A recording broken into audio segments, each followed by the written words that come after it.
Bien, bonjour à tous, bonjour à toutes. On va continuer la troisième partie sur ce gros module, disons, relatif à la programmation Shell, grâce le Shell que nous avons utilisé la dernière fois est Bash, B-A-S-H. On a vu qu'il y a d'autres shells, il n'y a pas que celui-là, mais c'est le plus courant, c'est le plus récent. Les autres shells ressemblent un petit peu à celui-là. Bien. Donc la dernière fois, pour traiter un langage, nous avons vu d'une manière générale qu'il faut connaître un petit peu les principales instructions. Donc nous avons vu la gestion des variables utilisateur, variables d'environnement ou variables système. Nous avons vu l'affectation.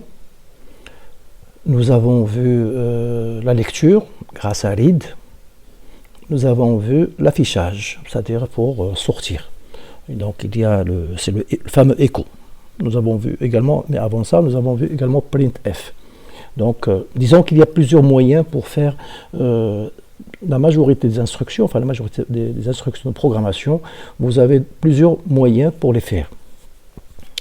Bien, alors maintenant, il nous reste les structures de contrôle, c'est-à-dire pour faire le conditionnement, le si alors sinon, et pour faire les traitements itératifs, autrement dit les boucles.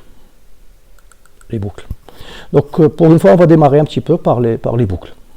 Donc sachez, pour faire les boucles, le langage Shell, Bash, est très riche, est très généreux.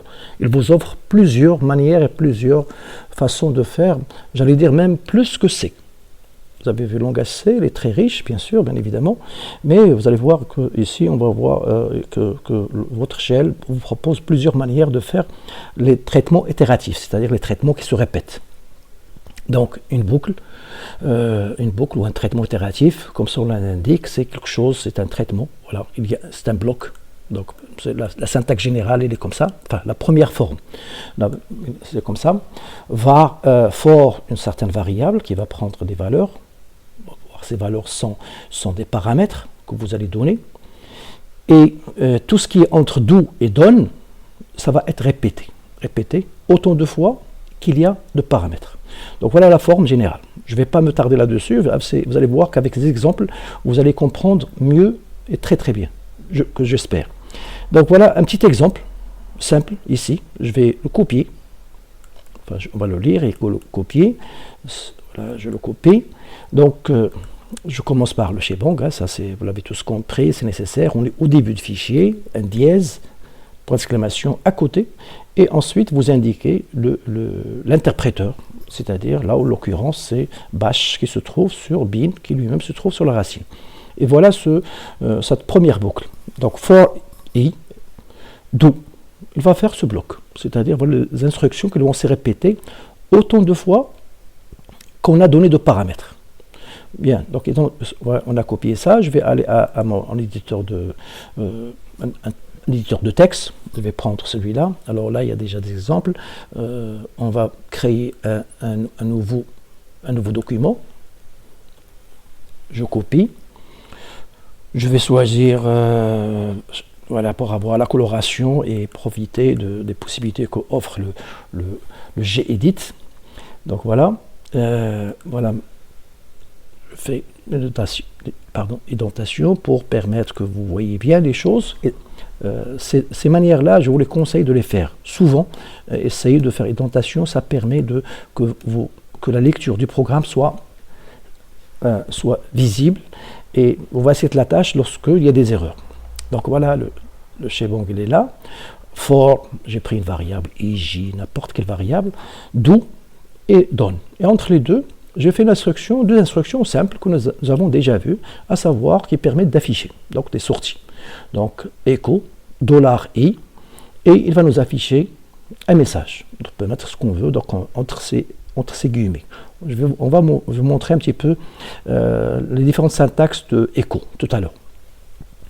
Bien, je vais enregistrer ce fichier. Donc là, je vais ici, je fais avec la souris pour aller doucement. Et voilà, je vais choisir un répertoire qui s'appelle exercice. Voilà, je vais maintenant, c'est un dossier que j'ai fabriqué, exercice. Il y a déjà des exercices qui sont là, on va les voir tout à l'heure. Et ce répertoire, ce dossier se trouve sur bureau, qui se trouve sur mon dossier personnel. Dossier personnel, c'est /home /utilisateur. Donc voilà, je vais donner un nom. Et pour apprendre des bonnes manières, je vais appeler ce fichier exercice 1, EX1. SH. Vous n'êtes pas obligé, vous donnez le nom ce que vous voulez. Mais moi, je vais donner cette manière-là, comme ça, vous allez retenir ces bonnes manières, c'est-à-dire une bonne manière pour que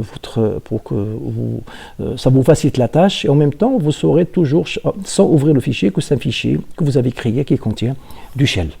Donc, j'enregistre. Voilà, et je vais à mon terminal. Donc mon terminal, je reviens à mon répertoire personnel, j'efface l'écran. Donc là, je suis sur mon répertoire personnel, hein, le fameux tilde. Hein, je répète, le tilde, ça indique que vous êtes sur le répertoire personnel. Je vais donc à mon bureau, puisque le dossier, je l'ai mis dans le bureau, et je l'ai mis exactement dans un autre dossier qui s'appelle exercice. Voilà, donc maintenant je suis dans le répertoire /home /utilisateur /bureau /exercice avec S. Et c'est là où j'ai mon fichier que j'ai appelé ex1.sh. Voilà mon fichier. Regardons ses caractéristiques. Je vous fais tout ça parce que pour prendre des bonnes habitudes et que vous comprenez ce qui se passe. Donc voilà, c'est un fichier, si vous voulez, Emacs, c'est un fichier ordinaire. Les permissions que j'ai, c'est lecture-écriture pour le propriétaire et lecture-écriture pour le groupe et lecture uniquement pour les autres. Très bien, voilà sa capacité, c'est-à-dire le 80 caractères qu'il contient. Donc, on a plusieurs manières, enfin je vais répéter rapidement, enfin je vais d'abord donner, si vous voulez, qu'on l'exécute sans faire bash, je vais donner le droit de permission, donc chmod, je vais ajouter à l'utilisateur X, le droit d'exécution. Voilà. Et le droit d'exécution, maintenant, je peux faire ça. /x1./ Go. Voilà, il ne m'affiche rien. C'est bizarre. Non, ce n'est pas bizarre. Je efface l'écran. Il ne m'affiche rien, c'est normal. Maintenant, je vais donner des paramètres. Je vais donner 12, 122, 123 par exemple. Et voilà. Ma boucle, c'est exécuté. La boucle que vous voyez, c'est exécuté, pardon. Exécuté. For i, c'est-à-dire pour chaque paramètre que j'ai donné. Donc i va prendre 12, ensuite va prendre 122, va prendre 123. Donc pour chaque valeur du paramètre, il va afficher le paramètre, donc 12, et il va afficher le message. Passage à l'argument suivant. Pardon, j'ai oublié un accent. On va le corriger rapidement. Passage à l'argument suivant. Et oui, les erreurs d'orthographe, c'est à éviter. CTRL S pour sauvegarder. Et je reviens à mon terminal. J'efface. Je vais donner d'autres paramètres. GL1. GL1, ARI1, ARI1, EST, S. Voilà. Donc j'ai donné ces trois arguments. Donc arguments au sens large. Donc là, il prend des chaînes de caractères parce que je ne fais pas de traitement numérique. Donc il prend les arguments GL1, ARI1, EST1 et il exécute la boucle. La boucle. Donc voilà le programme. Je l'affiche une autre fois devant vous. On passe à la suite. Pardon, je passe à la suite.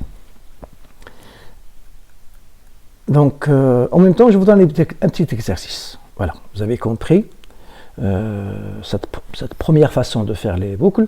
Je vous demande de faire un exercice qui est le suivant. Écrire un programme shell, appelez-le, par exemple, appelez-le UIGen, prenant un nombre quelconque de noms utilisateurs qui affiche pour chacun d'eux son UID. voilà, je vous donne une indication ici. Et lorsqu'on va l'exécuter, par exemple, lorsqu'on exécute ce programme-là, ce shell-là, UID, cette manière-là, avec cette manière, pas avec point slash.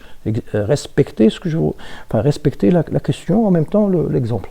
Donc, je donne ici, voilà le programme, je donne root, et il affiche quelque chose, je donne un autorisateur, là c'est un autorisateur qui s'appelle 106 ou Toto ou Gmail ou n'importe quel login, il affiche devant lui son UID. Voilà. Donc à vous de faire cet exercice, on va le corriger éventuellement après. Bien, je passe par ça, donc, et je passe à une deuxième forme, parce que j'ai une forme, voilà. Je vais passer maintenant par une deuxième forme de la boucle. Là, la différence, tout à l'heure, on a mis for, une variable, do, donne. Maintenant, on va ajouter un mot-clé. Après ça, ce qui est en rouge, c'est des mots-clés. For, une certaine variable qui va prendre des valeurs dans une liste de mots, ou liste de mots, si vous voulez, liste d'objets. Et on va répéter ça pour toutes les valeurs de cette liste. Exemple, je vais prendre cet exemple-là, copier, je vais aller dans mon éditeur Gedit. Vous n'êtes pas obligé de faire comment, vous pouvez avoir un terminal à côté ouvert, etc. Moi je le fais parce que je veux que tout l'écran soit visible pour vous, que l'image soit claire, etc. Donc voilà, je vais créer avec Gedit, je clique sur ce petit bouton qui m'indique pour créer un autre. Donc je vais faire ici un CTRL V. Et bien évidemment, je n'oublie pas pour avoir la coloration, je viens ici sur le type et je clique 2 fois pour avoir la coloration. Je préfère moi toujours mettre ici des espaces pour que ça soit visible, et là je mets une tabulation. Voilà, on n'est pas obligé, mais je préférable de mettre. Vous pouvez mettre même tout le programme sur la même ligne. Mais c'est moche, c'est pas clair, c'est pas visible, vous compliquez l'existence. Donc voilà mon petit programme, voilà donc le shebang ici, j'indique le nom du shell qui est bash, qui se trouve sur bin, etc., etc. Vous avez compris, je me répète, c'est vrai, mais c'est pour que ça soit très clair. Alors la forme maintenant de cette boucle, c'est for une certaine variable a, qui va prendre des valeurs, je donne la liste, avec séparateur espace, Toto, Tata, Fofo, hein, j'ajoute Fofo, Lolo, voilà. Et qu'est-ce qu'il va faire? Il va m'afficher echo $A, c'est-à-dire première fois ça, deuxième fois ça, etc., etc. Je vais sauvegarder cette chose, CTRL S. Donc il me dit, lorsque je fais la première fois, il me dit un nouveau document. Donc je donne ici. Faites attention, lorsque vous tapez, il faut que ça soit. Donc je donne exercice tout.sh. Voilà, pour avoir la même forme, etc., pour me simplifier la vie, pour ne pas compliquer l'existence, sachant que j'ai mis tout l'exercice sur un dossier. Je ne les mets pas n'importe où. Donc voilà, je regarde toujours où je sauvegarde. Que vous travaillez sur Windows ou n'importe quel système d'exploitation, sur votre machine Android ou tablette ou n'importe, regardez toujours où vous mettez vos objets, vos fichiers, vos répertoires pour que vous puissiez les retrouver facilement. OK. Je reviens là, terminal. Pareil comme tout à l'heure, je vais faire un chmod. Je vais mettre ici plus X, voilà. Je donne tout le monde, je lui donne la permission d'exécuter. Donc là, je vais changer un petit peu, c'est pas simple utilisateur. Donc là, je vais regarder ls-l exercice 2. Tout le monde aura le droit d'exécuter, donc mon fichier est maintenant devenu vert et je peux l'exécuter grâce à cette écriture. Voilà, x2. Si je mets x2, hein, il va me dire que le fichier n'existe pas. C'est normal. Il faut que je donne le nom du fichier. C'est avec avec, avec le point SH. Et la notion d'extension, je vous rappelle que ça n'existe pas sur le système GNU Linux ou tous les systèmes basés sur Unix. J'exécute, voilà, il m'a affiché Toto, Tata, Fofo, Lolo. Alors, remarquez bien, il m'a affiché chacun sur une ligne. Pourquoi chacun sur une ligne? Parce que Echo, par défaut, revient à la ligne. Il affiche quelque chose et il revient à la ligne. Donc, voilà, je vous montre le source. Ce fameux Echo, chaque fois que vous faites Echo quelque chose, il va afficher tout ce qui est là. Après Echo, il revient à la ligne. Donc, c'est pour ça. Donc, à la limite, je pourrais mettre ici, je vais modifier mon programme et je vais enlever ici, je vais ajouter ici "-n". On va voir ce qu'il va faire. Et je reviens à mon terminal. J'efface l'écran. J'exécute une autre fois. Pardon, là j'ai exécuté 4. Qu'est-ce qu'il m'a fait? Il m'a fait Toto, Tata, Fofo, Lolo. Et il n'est pas revenu à la ligne. Pour chaque élément de ma liste. Chaque liste. Toto, donc A après Toto, il l'affiche, il ne revient pas à la ligne. Donc il écrit Tata. Ensuite, il a mis la variable A prend Fofo. Il l'écrit à côté de Tata, donc c'est pour ça que j'ai cette chose-là connectée. Donc je pourrais éventuellement faire la chose suivante. Je pourrais faire la chose suivante, par exemple ici.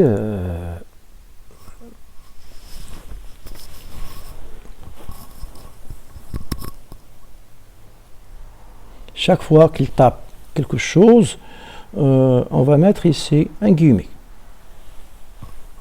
CTRL S pour sauvegarder, je reviens à mon terminal, je réexécute la commande. Vous voyez que maintenant, puisque voilà le fichier, puisque ici j'ai concaténé, c'est-à-dire il va faire écho sans retour à la ligne, la variable donc A, donc $A, et j'ai mis concaténé un espace. Donc c'est pour ça que lorsque je l'ai exécuté ici, il m'a mis Toto, espace, Tata, espace, Fofo, espace, Lolo, espace. Mais il n'a pas revenu à la ligne, à la fin. Ce que je pourrais faire, à la limite, pourquoi pas, on est maintenant en programme, hein, c'est de la programmation, c'est une question de logique. Voilà, je reviens ici, je mets ici écho.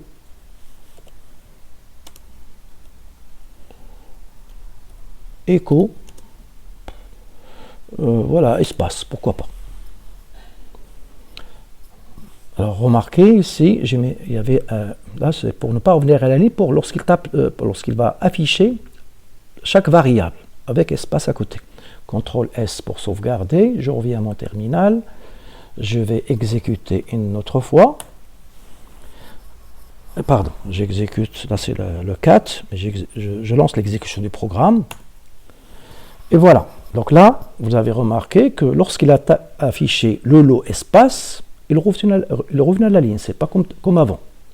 Comme avant, on avait le lot et le prompt était à côté, collé.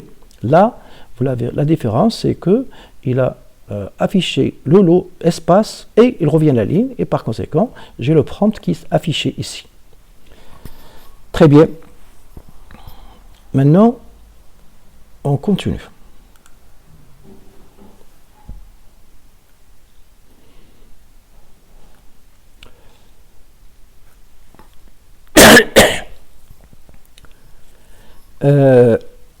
Un petit exercice, c'est-à-dire que cette liste-là peut être, si vous voulez, peut être n'importe quelle liste, n'importe quel lieu qui contient une liste.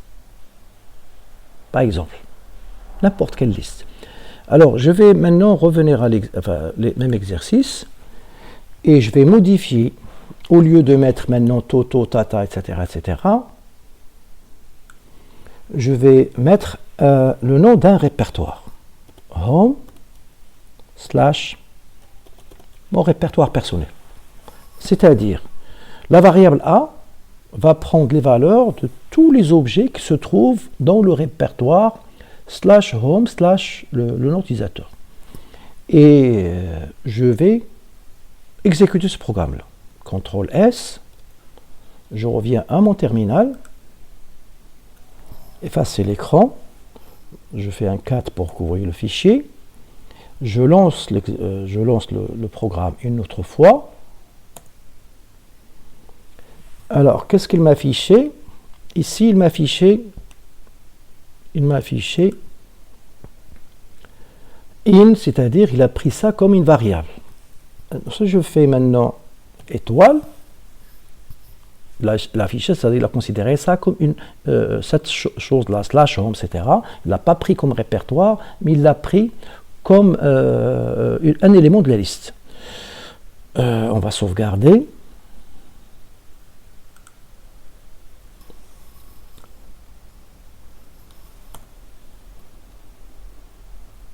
J'exécute. Et qu'est-ce qu'il m'affiche ici? Lorsque j'ai ajouté l'étoile, maintenant il a affiché tout un ensemble de quoi? Eh bien de fichiers, tout simplement. Le fichier 1, un fichier que j'avais qui s'appelle quelque chose MKV, un fichier archive que nous avons traité auparavant, etc. etc. Donc il m'a affiché, voilà ce qu'il m'a affiché. Je vais vous donner la liste, ce qu'il m'a affiché, /home, le répertoire utilisateur, et bien il a affiché tout ça. Voilà le dernier qu'il a affiché, c'est ce fichier -z. Voilà, il est toujours là. Il a affiché who.x, il est là. Il a affiché cet objet, vidéo. Il a affiché, bref, il a affiché. Donc la liste, lorsque j'ai exécuté ce petit script, étoile a été considéré comme caractère générique et il a pris toutes les valeurs, c'est-à-dire c'est-à-dire qui se trouvent dans ce répertoire. Autrement dit, tous les fichiers et répertoires qui se trouvent dans le répertoire /home / utilisateur étoile. On va faire maintenant, au lieu de faire étoile, pour que vous compreniez mieux, je vais faire, voilà, j'espère qu'il y a des fichiers qui ont 5 caractères. Je sauvegarde, CTRL S, ou si vous voulez, voilà, j'enregistre avec ça. Je reviens à mon terminal, j'efface l'écran et j'exécute. J'affiche quand même le script pour une autre fois. Je lance les scripts. Et ici, il m'a affiché tous les fichiers qui contiennent 5 caractères. Fiche 0, PC_HP contient 5, who contient 5. Donc j'espère que vous avez compris. Si j'avais mis, je peux mettre n'importe quel nom de fichier générique en utilisant les jokers, étoiles, point d'interrogation, etc., etc. Donc tout ce que nous avons vu lorsque je vous ai parlé des fichiers, la notion de nom générique des fichiers, vous pouvez l'utiliser pour avoir des fichiers. Et je peux utiliser n'importe quel répertoire, tous les répertoires, n'importe quel répertoire où j'ai le droit d'accéder. Donc je peux utiliser n'importe /var, /etc, ce que vous voulez. Donc là, vous pouvez jouer avec ça. Donc pour revenir à notre script, donc for, c'est pour indiquer un traitement qui va se répéter. Et ce traitement qui va se répéter, c'est-à-dire A, va prendre toutes les valeurs, donc le mot-clé in, et vous mettez ici une liste, ou quelque chose qui représente une liste. Et tout ce que vous mettez ici entre do et done sera répété tant qu'on parcourt, tant qu'on n'a pas terminé la liste. Ça, si vous voulez, on peut le lire de cette manière. Tant que j'ai encore des éléments de la liste, eh ben, je vais faire ce bloc. Donc là, j'ai mis une seule instruction, on peut avoir plusieurs. On peut mettre, si vous voulez, on peut mettre ici d'autres instructions. Je peux ajouter ici, je peux faire ici echo, voilà, je mets comme ça, et chaque fois ici, voilà, je vais mettre, pour que ce soit un petit peu plus joli. Et ici, je dis qu'il faut ne pas revenir à la ligne, comme l'autre. Sinon, j'aurai des tirés, etc., etc. CTRL S, je reviens ici au terminal. J'avais sauvegardé, hein, n'oubliez pas, il faut sauvegarder. 4 pour voir le fichier, donc il est sauvegardé. Et j'exécute. Donc voilà, il m'a fait espace,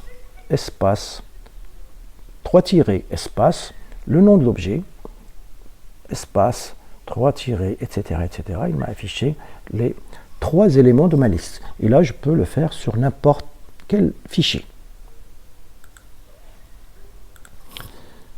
Bien. Maintenant, je vais me faire une petite modification. Je vais mettre la do ici et mettre ici done. Je sauvegarde, CTRL S, et je vais exécuter. Donc tout à l'heure, il m'a affiché la liste des 3 fichiers. Hein. Voilà, je vous montre un petit chouïa. Voilà, m'a affiché ça, ces 3 fichiers avec le chemin absolu. Et je vais exécuter. Donc 4, voilà mon fichier, et je vais l'exécuter. Ah, je vous l'ai déjà dit, il faut respecter la syntaxe. Si vous ne respectez pas la syntaxe, je suis désolé, vous allez avoir des erreurs. Donc là, j'ai 2 erreurs. Et ces 2 erreurs, comme vous pouvez le deviner, c'est dû à ma petite modification. Vous pourrez me dire, mais pourquoi il a fait cette modification? Donc là, on aurait dû le mettre comme avant. Non, je l'ai fait exprès pour que vous sachiez un petit peu le respect de la syntaxe. Alors, je vais ajouter ici point virgule. Certains vont dire, mais pourquoi point virgule? Pourquoi pas point? Pourquoi pas virgule? Et bien, si vous vous rappelez, vous pouvez mettre dans une ligne de commande plusieurs commandes séparées point virgule. Donc, si vous mettez plusieurs commandes et vous voulez que ces commandes s'exécutent l'une après l'autre, et bien, vous avez intérêt à mettre point virgule pour dire que je vais exécuter ça, point virgule, l'autre, etc., etc. Parce que la for, c'est une commande, for ici, et do, c'est une commande, echo, c'est une commande, donc c'est une ligne, c'est bon, ça marche. Ici, enfin, je pourrais mettre point virgule ici, si je veux, je peux le mettre point virgule, ça ne gêne pas. Echo, etc. Et là, puisque j'ai deux lignes, je vais l'exécuter. Je vais sauvegarder, CTRL S, et je reviens à mon terminal, j'exécute, je vous montre le fichier, après modification, j'exécute le fichier qui se trouve dans le répertoire où je me trouve, à savoir, je me trouve actuellement dans le répertoire exercice, qui lui-même se trouve dans le dossier au répertoire bureau, qui se trouve sur le répertoire personnel qui est symbolisé ici par tilde ou tilde. Go, ça marche. Donc voilà, il m'a affiché les 3 éléments de ma liste, à savoir les fichiers qui vérifient le critère, si vous voulez, enfin les fichiers génériques. Voilà ici, ces fichiers qui contiennent 5 caractères. Donc voilà, j'espère que c'est clair. Et on va... Bien. Donc je vais essayer pour chaque exercice de vous montrer, enfin je vais le modifier, faire des nuances pour vous montrer en même temps, c'est exercice en même temps cours et en même temps vous montrer un petit peu les possibilités, les possibilités ainsi que les différentes manières de vous exprimer pour écrire vos programmes, etc. Donc moi j'essaye d'écrire mes programmes le plus proprement possible pour que vous ayez des bonnes habitudes. Je sais que vous avez déjà programmé avec le langage C, mais j'essaierai quand même de vous influencer par les bonnes pratiques. Alors, parmi les bonnes pratiques, parce que je n'ai pas tapé pour gagner du temps, parmi les bonnes pratiques, je vous conseille éviter ce genre de choses. Éviter ce genre de choses, de mettre des instructions plusieurs instructions sur la même ligne. Donc, je vais enlever ça. Vous avez le droit, mais pour question d'avoir des programmes lisibles et pour que les gens qui vont regarder ou lire les programmes vont comprendre. Ça d'une part. Et autre chose, lorsque vous écrivez un programme, essayez de penser toujours à la syntaxe. Là, par exemple, lorsque vous tapez do, il vaut mieux taper il vaut mieux, voilà, je vais effacer ça.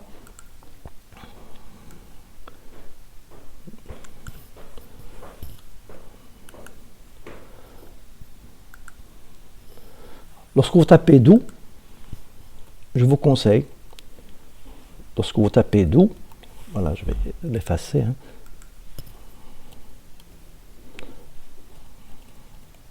Lorsque vous tapez do, et bien tapez juste à côté done. Tapez done, faites entrer. Et entre les deux, vous allez écrire vos instructions. Donc là, je reviens ici et vous tapez vos instructions. Donc là, parce que moi je les copier-coller, voilà, vous tapez vos instructions de telle sorte que chaque fois, vous n'allez pas oublier, la syntaxe. Et vous n'allez pas oublier, vous mettez un do, il manque un don, etc. Donc chaque bloc, vous le mettez. Donc si vous ouvrez les côtes, par exemple comme ça, je vous conseille d'écrire, vous allez écrire des choses entre côtes, et bien fermez-les. Et ensuite, entre les deux, vous tapez ce que vous voulez, de telle sorte que vous n'aurez pas à oublier la fermeture de vos côtes. En plus de la coloration de votre outil d'éditeur de texte, il va vous aider. Donc vous regardez que les choses ici sont claires, il y a des choses en bleu, il y a des choses marron, des choses violettes, etc., etc. Donc évitez, parce que certaines erreurs de syntaxe est due à la saisie du programme. Ça, je parle pas simplement pour Bash, mais pour n'importe quel langage. Et surtout certains langages qui sont relativement assez complexes, tels que PHP, Java, JavaScript, que vous allez étudier par la suite. Donc prenez ces bonnes habitudes. Chaque fois que vous avez un bloc, écrivez le début et la fin, et à l'intérieur, vous mettez les choses. Vous avez une chaîne de caractères, ouvrez et fermez. Vous avez compris ce que je veux dire par là, pour éviter ce genre d'erreurs, etc. Essayez d'écrire le plus lisiblement possible. Et bien évidemment, il faut commenter votre programme en respectant les règles de syntaxe des commentaires de chaque langage. Donc là, par exemple, je pourrais mettre ici, c'est un programme, un script qui utilise le for avec une liste. Voilà. Vous n'avez rien à perdre, hein. C'est des choses que vous allez garder pour vous, etc. Et vous allez, un jour, si vous allez relire votre programme, eh bien, vous allez vous trouver avec des programmes clairs, etc., etc. Et même s'il y a des personnes qui peuvent les lire, les améliorer, n'oubliez pas, hein, c'est des logiciels libres, et la communauté de logiciels libres, c'est une communauté très très large, et il y a des gens, si vous avez des scripts que vous voulez partager, hein, si vous voulez, donc il y a des gens qui peuvent regarder votre programme, et s'il est bien écrit, ils pourraient l'améliorer, le modifier, etc. Ils peuvent vous écrire, etc., etc.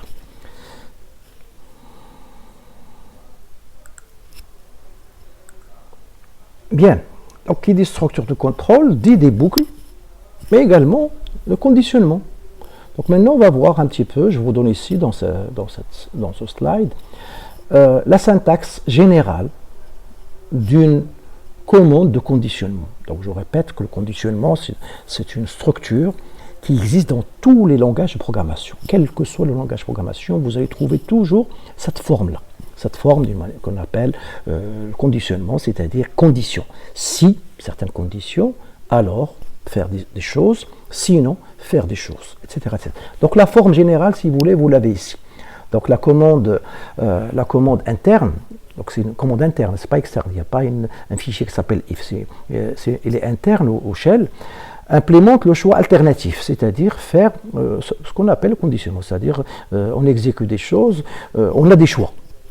Donc on a une alternative.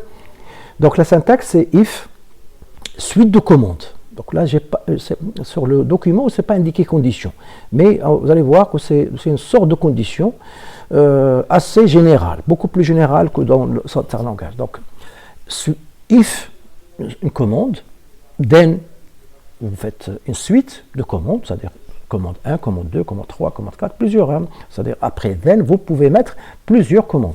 Et ensuite, je reprends la souris pour que vous suivez, donc après then, vous pouvez mettre plusieurs commandes. bien sûr, en respectant toujours la syntaxe.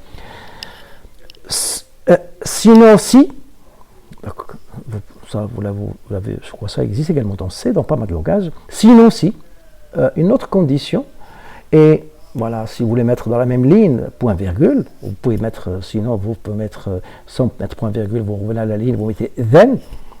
Donc, then, une autre suite de commandes, etc., etc., else de celui-là. Et pour terminer, chaque if se termine par fin if. Donc, fin if, fin de si, c'est on inverse le mot if, on met fi. Voilà. Donc voilà, on va prendre un exemple que j'ai ici. Je vais prendre ici, je le copie. Je vais revenir à en éditeur de texte. Donc là, j'utilise l'éditeur de texte Gedit. J'aurais dû utiliser un autre, Nano ou VI. On va revenir à VI et je vous dirai quelques mots sur Nano. Mais bref, vous avez celui-là. Je sais que vous êtes habitué à la souris, mais vous pouvez utiliser. Il y en a pas mal. Il n'y a pas que cela. Vous pouvez installer d'autres éditeurs. Il y en a des dizaines et des dizaines d'éditeurs de texte. Donc bien, j'ouvre un autre fichier, un autre document. Grâce à Gedit, comme d'habitude, je vais dire que ce n'est pas un fichier brut, mais c'est plutôt celui du shell. Et voilà, if, je vais faire les tabulations, comme ça mon programme sera plus clair. Je peux même ici, voilà, then, c'est-à-dire voilà le if, ici le else, et ici, voilà, je vais quand même le mettre ici à l'intérieur. Et ici, else, et là, je mettrai ça comme ça. Voilà, c'est plus lisible. C'est surtout pour vous. Il faut que ça soit lisible et que ça soit assez clair pour que vous n'ayez pas de difficulté à relire et à exécuter votre programme.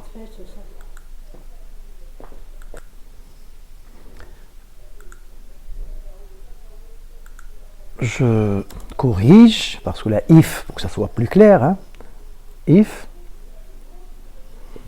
on a dit, après if, il faut mettre une condition. Mais là, c'est plutôt, le bash offre une possibilité plus importante que les langages que vous connaissez, c'est-à-dire la forme classique. Et vous mettez après if une commande. Vous allez me dire, mais comment il va tester ça?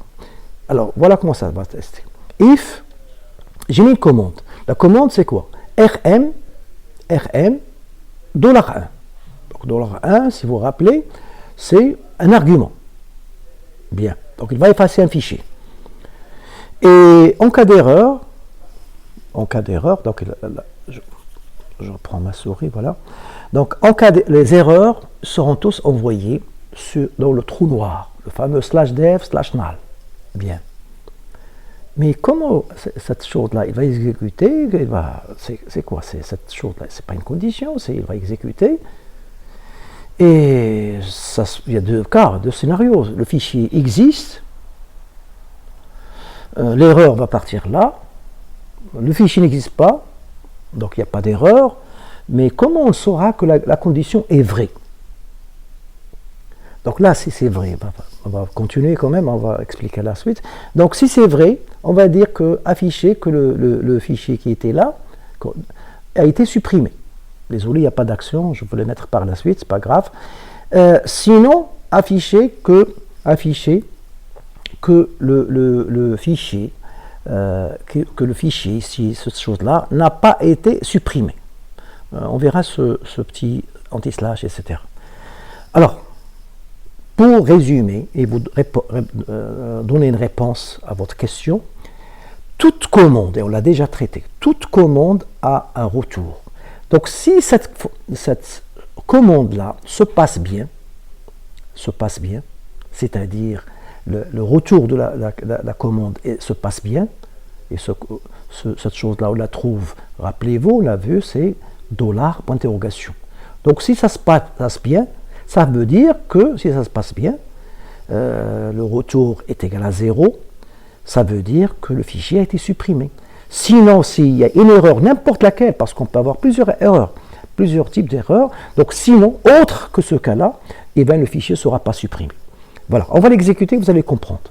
Donc d'abord, qu'est-ce que je fais ici? Pardon, je sauvegarde, je vais sauvegarder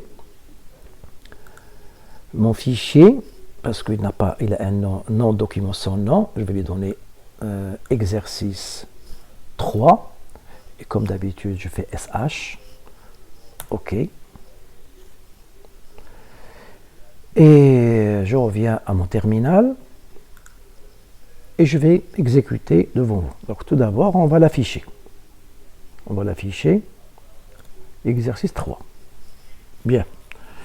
Et comme vous l'avez remarqué, ce petit script a besoin d'arguments, puisque les arguments, c'est $1, $2, $3, etc., etc.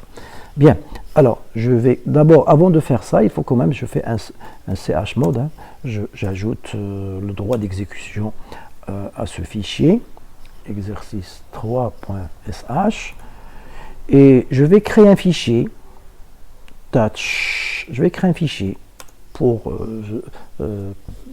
que je puisse tester. Je vais créer un fichier ou même deux fichiers. Je vais créer un fichier que j'appelle gl1.txt et array1.txt. Ces deux fichiers qui sont vides, ils vont me servir tout simplement pour que je puisse tester mon programme. Donc voilà les fichiers que je viens de créer. Aujourd'hui, on est le 29 mars. Et voilà. Donc j'ai le droit d'écrire, de supprimer, etc., de modifier, de regarder, de fichier. C'est bon. Maintenant, je vais lancer mon script. Donc, / exercice 3.sh, c'est ça le nom du script, et je donne gl1.txt.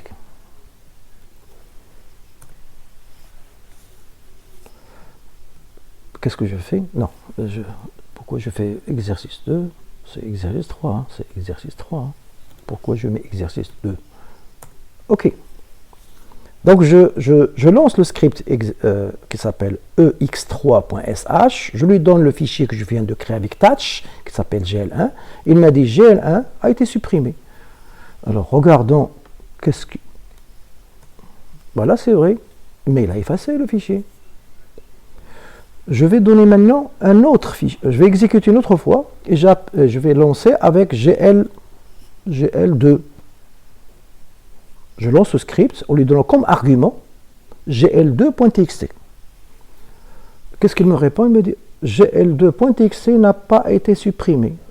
Oui, effectivement, puisque je n'ai pas de fichier gl2.txt.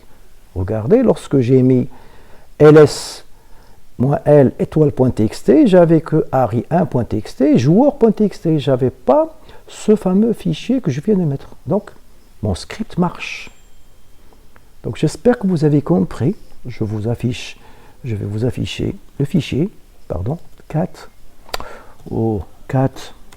exercice 3.sh. Voilà.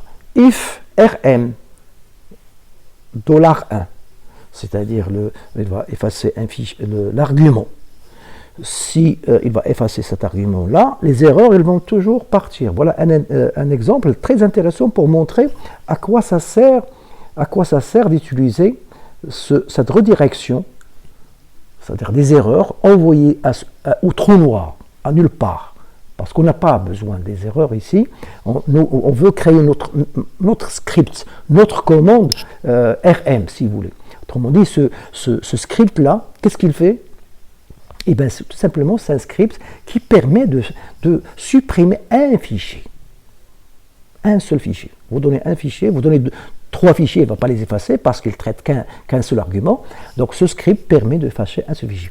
Donc, si le fichier est supprimé, vous allez avoir un message de ce genre-là. Voilà, le fichier que vous avez donné a été supprimé. Regardez bien le message, $1 a été supprimé. Alors, je vais modifier, mettre quand même les accents. Pour que ça soit correct point de vue français. Voilà, a été supprimé, n'a pas été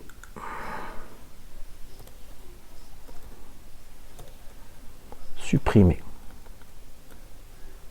je vais modifier ici, je vais mettre effacé, n'a pas été effacé. Voilà. Comme ça, vous allez comprendre. Vous voyez que je ne triche pas. CTRL S, je sauvegarde. Et je reviens à mon terminal. Et voilà les fichiers que j'ai, les fichiers que j'ai ici.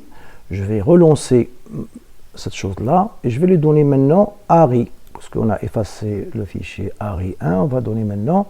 GL1, pardon. Maintenant, on va demander exécuter avec ARI1.txt. Go. Voilà, il m'écrit ARI1.txt a été supprimé. C'est impeccable. Imaginez que je refasse là. Bien sûr, il m'affiche ARI1 n'a pas été effacé. Puisqu'il a été déjà effacé une fois, il ne va pas effacer une deuxième fois. Le fichier n'existe plus. Alors, revenons maintenant sur ce message qui est affiché. ARI1 a été supprimé.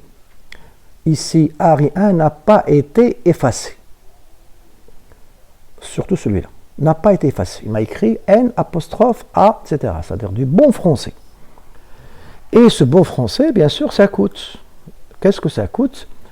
C'est pour avoir ce guillemet-là affiché. Parce que si vous le faites comme ça, il y aura une erreur. Il y a une erreur quelque part, etc. Donc, pour pouvoir afficher ce caractère-là, parce qu'il peut le considérer comme début de chaîne, comme pour mettre un cote. Mais pour ne pas que le script, que Echo interprète ça comme début de chaîne, eh bien, qu'est-ce qu'on a fait? On a fait anti-slash, c'est-à-dire je dis à Echo, le caractère qui vient après, prenez-le comme il est. C'est un caractère, moi je veux qu'il soit comme ça, donc il ne sera pas interprété. C'est pour ça que j'ai mis anti-slash. Chaque fois que vous voulez un caractère spécial, vous ne voulez pas qu'il soit interprété par les commandes shell, et bien vous mettez auparavant, avant de ce caractère, anti-slash, backslash, anti-slash. Ok? Donc là, c'est pour ça qu'il m'a mis ça, parce que sinon, si j'avais pas, enfin, je vais l'enlever. Je vais l'enlever. Je vais l'enlever et on va l'exécuter. CTRL S. Et on va le pousser pour... On va exécuter le programme. Donc CTRL S, il est effacé. On va exécuter ce même script. Je l'affiche. Voilà. Regardez. Else echo $n, ouvrez le cote, a été. Je vais lui donner, je vais exécuter cette chose-là pour ARI1. Eh bien oui, il y a des erreurs. Il y a une erreur de syntaxe, caractère de fin de machin, IOF, fin fichier, prématuré lors de la recherche, etc., etc. La ligne 6, erreur de syntaxe, etc., etc. Eh bien, ces erreurs-là sont dues tout simplement parce que, en informatique, lorsque vous ouvrez, quel que soit le langage, lorsque vous ouvrez des cotes, il faut les fermer, quel que soit le langage. Si vous ouvrez des cotes et vous ne le fermez pas, je suis désolé, vous allez voir, l'interpréteur ne va pas comprendre, le compilateur ne va pas comprendre. C'est comme c'est quelqu'un qui ouvre une parenthèse, il vous dit, voilà, j'ouvre une parenthèse, il parle, il ne ferme pas la parenthèse. Donc vous n'allez pas comprendre où est-ce qu'il a ouvert quoi, parenthèse, mais après il parle autre chose, etc. Vous n'allez rien comprendre. Donc c'est pour ça, lorsqu'on dit, j'ouvre une parenthèse, on ouvre la parenthèse, on parle, et on ferme la parenthèse, et on passe à la suite. Donc pareil ici. Donc voilà, c'est pour ça qu'il faut mettre, on va revenir ici, il fallait ajouter le fameux anti-slash à cette apostrophe parce qu'on veut que n'a pas été effacé, que ça soit bien écrit avec du bon français. CTRL S. Ok, j'espère que c'est clair. J'exécute. Voilà, maintenant il m'a dit ARI1.txt n'a pas été effacé. Et vous remarquez qu'il y a après N, il y a un espace. C'est parce que j'avais mis un espace ici. Si je ne veux pas qu'il y ait cet espace, j'enlève cet espace-là. Très bien.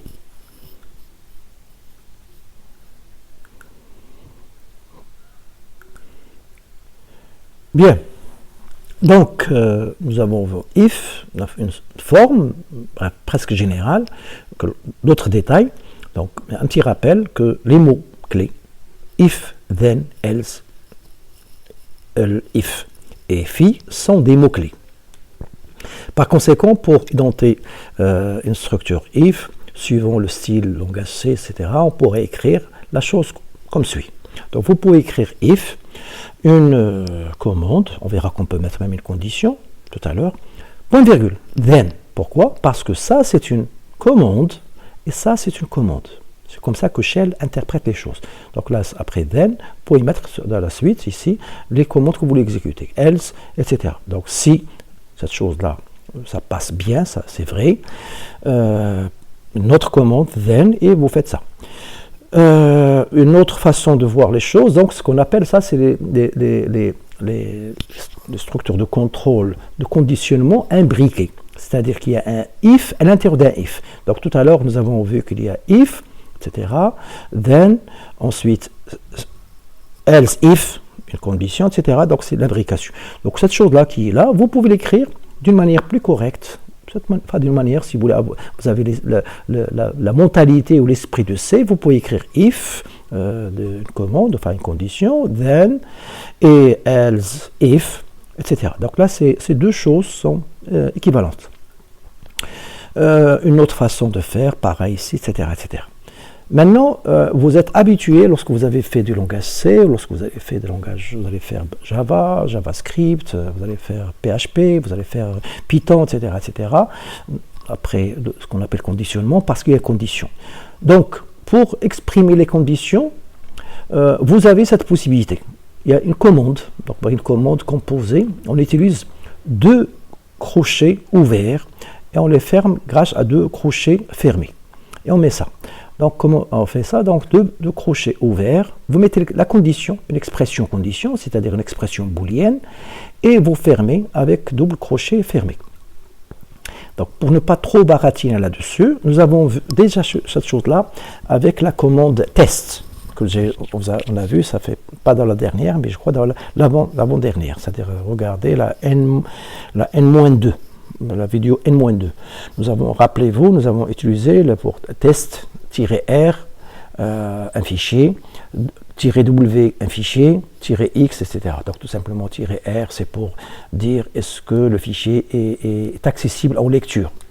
-w, c'est pour dire est-ce que le fichier est accessible en écriture.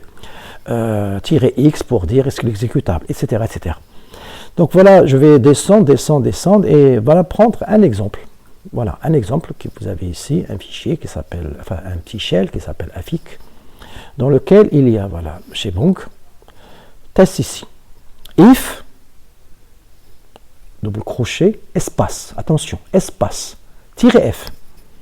Et ici, un argument, autrement dit, cet argument c'est un fichier. Est-ce que ce fichier est un fichier ordinaire, parce que le -f, je vous rappelle, ça permet de tester est-ce que le fichier existe et un fichier ordinaire. Donc, si pour tester un fichier que vous allez donner comme argument, par exemple, vous mettez if, espace, double crochet, si vous ouvrez, espace, -f et l'argument. Espace et fermez l'argument, c'est-à-dire est-ce que l'argument qu'on va donner est un fichier qui existe et un fichier ordinaire. Si c'est vrai, on va afficher le message then, echo, ordinaire, on va l'afficher, cat, ce fichier. Donc là, on va faire deux instructions, afficher ce message-là, en même temps, afficher le contenu. Sinon, on va voir est-ce que, else if, est-ce que ce fichier est un répertoire. Donc, -d, voilà, pour dire c'est un fichier de type répertoire, directory. Et si oui, on va dire que c'est un fichier répertoire, il va être affiché, et on va afficher ls, le contenu de ce répertoire. Else, affiché, c'est-à-dire qu'on n'est ni dans le cas d'un fichier ordinaire, ni dans un fichier de type répertoire, donc on va dire type de fichier non traité. Donc je vais essayer, si vous voulez, je vais essayer de le copier devant vous, hein. En principe je prépare ça. Bref, je vais copier, il va copier un fichier PDF, c'est toujours pas évident. Il faut faire attention lorsque vous copiez avec fichier PDF, c'est pas évident. Donc je vais créer un nouveau document et je fais ici CTRL V et je vais arranger mon copie-coller de fichier PDF. Je répète que faites attention avec le copier-coller PDF. Donc je dis c'est un shell Donc ça va m'aider un petit peu. Le côté j'édite la coloration. J'enlève ici le numéro de la page que j'ai copié. Et ici, c'est un fichier ordinaire, c'est bon. Ici, qu'est-ce que j'ai mis? Fichier ordinaire. Qu'est-ce qu'il y a là? J'enlève cette ligne-là. Je vais monter.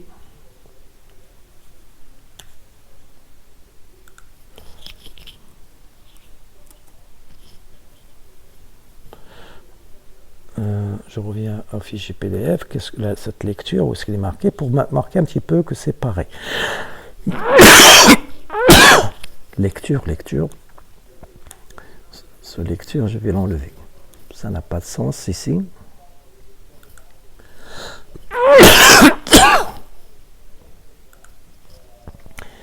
J'ai pas le chrono, c'est parce que il faut que je bois. Bien, j'ai arrêté la vidéo pour faire la copie-coller et arranger mon fichier. Donc voilà l'allure qu'il a. C'est-à-dire, donc if, le fichier que je vais donner en argument, c'est un fichier ordinaire, il existe, afficher, fichier ordinaire. Et il va afficher le contenu. Sinon, on va voir, on va faire un test, est-ce que le fichier que je donne en argument est un répertoire de type directory, donc -d. Si il va afficher le répertoire, enfin afficher que ce message-là, comme quoi le nom de l'argument que j'ai donné est un répertoire, et il va afficher le contenu. Sinon, il va afficher else, etc. Donc voilà, j'ai fait l'indentation, c'est-à-dire les choses comme ils sont. If, voilà sa fin. Il faut comme ça écrire. Il faut toujours écrire if. Dès que vous écrivez if, écrivez fi. De telle sorte que vous n'oubliez pas. Then, j'écris ça. 4. Sinon, si. Else if. Donc on l'abrège. Elif. Else if. Est-ce que cette chose-là, l'argument, est de type directory? Si oui, donc then, alors, afficher l'argument à côté répertoire, afficher le contenu, sinon, afficher que ce type n'a pas été traité, c'est-à-dire type non traité. C'est-à-dire qu'on n'a pas traité autre chose, parce qu'on peut traiter plusieurs types, etc. On peut faire un script qui permet de traiter un petit peu tous les cas. Donc on s'arrête uniquement là. Donc voilà mon fichier, moi je lui ai donné un nom, x4.sh, voilà de type là. Voilà, je sauvegarde, CTRL S, et voilà, je reviens à mon terminal. Je vais le schmoder, comme disent beaucoup de personnes, beaucoup d'informaticiens. Je vais donner à l'utilisateur le droit d'exécuter, ou sinon je vais le faire d'une manière, si vous voulez, d'une manière avec le mode octal. Donc pour donner à la lecture à l'utilisateur, je vais mettre 5, 0, 0. Ou plutôt 5, ça fait lecture, exécution. Je vais lui donner 7, 0, 0. Ou 5, 4. Voilà, le groupe, je lui donne le droit simplement de lire. Et les autres, rien. Exercice 4. Ça. J'affiche le fichier X pour regarder qu'il s'agit bien du fichier que je suis en train de traiter. Regardons maintenant ces permissions, enfin les caractéristiques, grâce à ls-l ou grâce à ll. J'ai une alias qui permet de me donner ça, 4. Voilà, si vous regardez mon fichier de type ordinaire, de type fichier normal, voilà, tiré, rwx, c'est-à-dire j'ai le droit de lire, de modifier, supprimer en tant que propriétaire. Mon groupe peut simplement le lire, les autres, rien. Voilà, pourquoi pas. Bien, j'efface l'écran, j'exécute mon chose, mais pour exécuter, j'ai besoin d'un argument. Pour exécuter, j'ai besoin d'un argument, c'est-à-dire je dois lui donner un fichier. Alors on va créer un fichier. Et là je vais créer un fichier comme on l'a déjà fait peut-être, sinon voilà une autre manière de créer un fichier. Restez chez vous. Voilà, je vais prendre ça, restez chez vous. Pour ne pas contaminer votre famille ou vos proches. Et je vais mettre ça, restez chez vous. rcv.txt. Voilà. Donc j'ai créé un fichier, enfin j'ai un écho. Au lieu que ça sorte sur écran, je l'ai redirigé. J'ai redirigé ce message-là vers un fichier qui s'appelle rcv, en majuscule. Donc voilà le fichier, hein, pour ceux qui ne voient pas de quoi je parle. Restez chez vous. Ok, on va ajouter s'il vous plaît. On va être très poli. Alors pour ajouter ça, s'il vous plaît. Comment on va la faire? Parce que si je fais comme ça, il va écraser. Et bien, je vais l'ajouter à la fin. Voilà.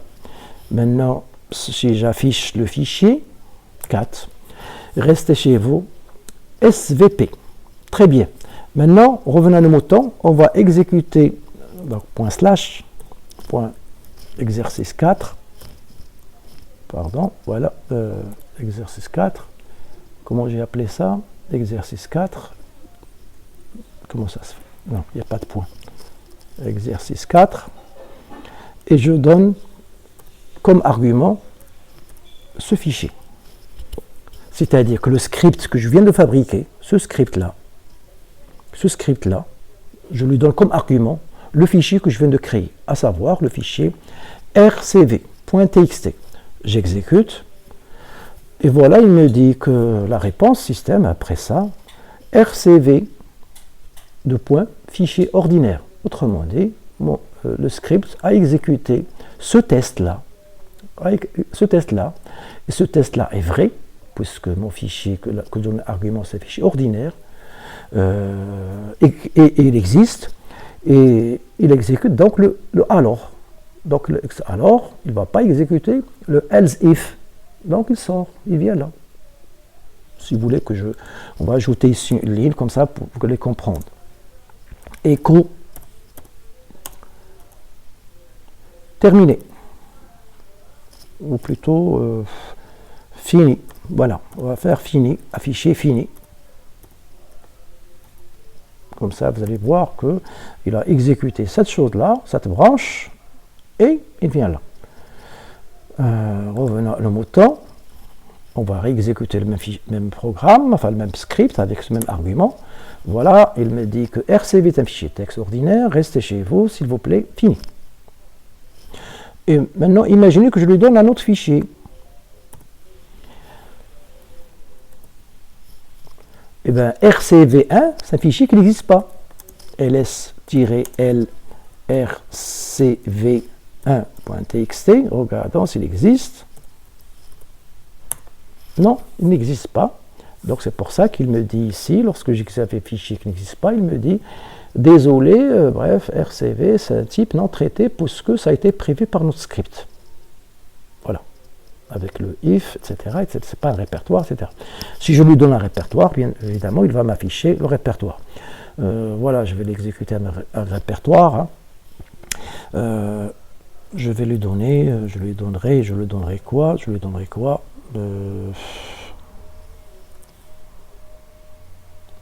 Home.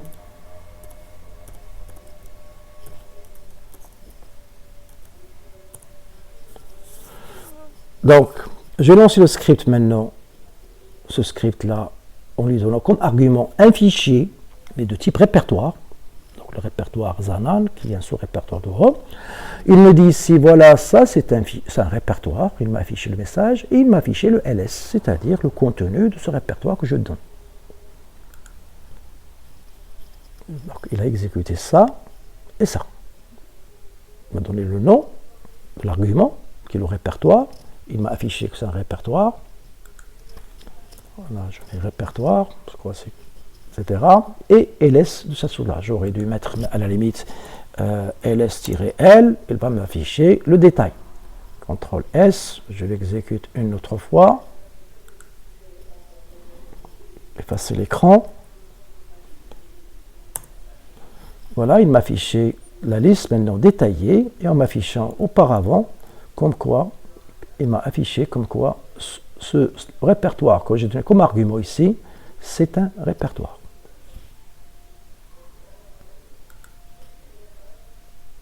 Bien, donc je continue. Donc d'autres renseignements sur les différents traits, c'est pour tester si c'est un fichier,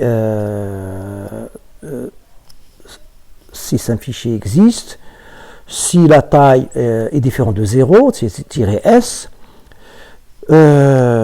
sa date de modification, bref, vous avez ici un certain nombre de choses, vous avez un certain nombre de moyens de contrôler, pour voir le fichier, est-ce qu'il existe, enfin, la taille, etc., il n'est pas vide, bref, je fais référence un petit peu à ce que nous avons vu auparavant. Nous avons vu ça pour les fichiers, il y a pareil pour les chaînes de caractères. Vous pouvez tester ici, -z, et vous donner une chaîne de caractères. Il est vrai si la longueur de chaîne est égale à 0. La longueur de la chaîne ici, ou bien -chaîne différente de 0, etc., etc. Donc il y a pas mal d'options. Faites référence je crois, à regarder la commande test avec le manuel. Vous allez trouver un petit peu toutes ces choses-là, etc. Vous pouvez comparer des chaînes avec ces symboles-là, maintenant inférieur et supérieur. C'est-à-dire au niveau ordre, les chaînes de caractères, on les classe par ordre. Donc si chaîne 1 précède chaîne 2, vous avez ça, c'est vrai. Sinon, c'est l'inverse, il faut mettre le symbole supérieur. Voilà, ici un exemple.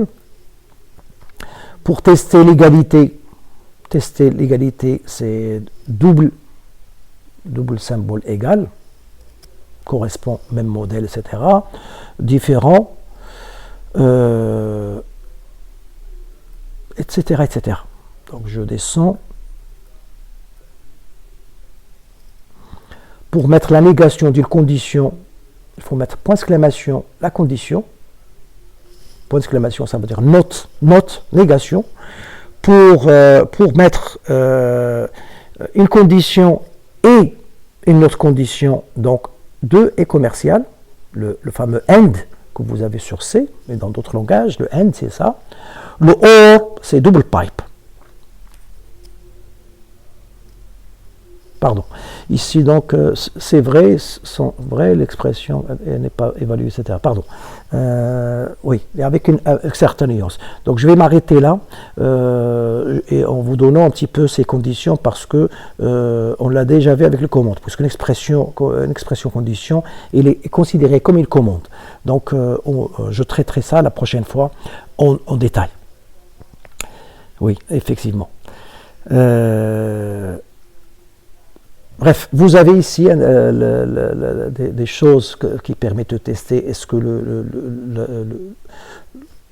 un objet donné, un fichier ou un répertoire, bref un fichier, est-ce qu'il est accessible en lecture ou pas en lecture, etc. Donc le -R.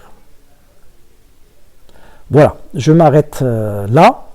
Donc j'espère que vous avez compris un petit peu, on a vu le traitement itératif avec for, sous deux formes.